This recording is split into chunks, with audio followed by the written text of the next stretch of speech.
తెలియదు. మన మనుగడ, మన జీవన పరిమాణం గురించి ఆయన అన్నాడు, మీ జీవం ఏర్పడుతుంది. అందులో కనబడి అందులో మాయమైపోయేటటువంటి జీవనం ఇది.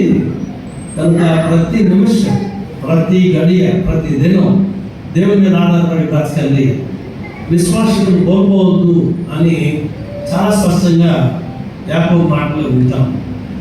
అలాగే ప్రభు దాని గురించి చెప్పినటువంటి మరో సుబోధ ఏంటి అంటే, రాహేలు కొరకు ఈ మాటలు చెప్తున్న మత్తయి సువార్త 6వ అధ్యాయంలో 11వ వచనం నుండి ప్రభు చెప్పినటువంటి మాట, భూమి మీద మీ కొరకు ధనం కూర్చుకోవద్దు, ఇక్కడ దొంగలు దొంగిలిస్తారు, చిమ్మకి కొట్టేస్తుంది, మీరు పరలోకంలో ధనం కూర్చుకోండి అనగానే ఆ అక్కడి గురించి విచారిస్తే గత 10 దినాలుగా ఆమె గురించి కొంతమందిని అడిగారు, ఏంటి ఆ యొక్క స్వభావం, ఏంటి ఆ యొక్క పరిస్థితులు అన్నప్పుడు ఈ ఒక్క నోట నెగిటివ్గా ఒక్క మాట కూడా తిన్నా. దేవుని కొరకు ఆమె భక్తిలో, కుటుంబం కొరకు ఎంత సాక్రిఫైస్ చేస్తుందో అవి మంచి విషయాలన్నీ చెప్పుకుంటూ వచ్చారు.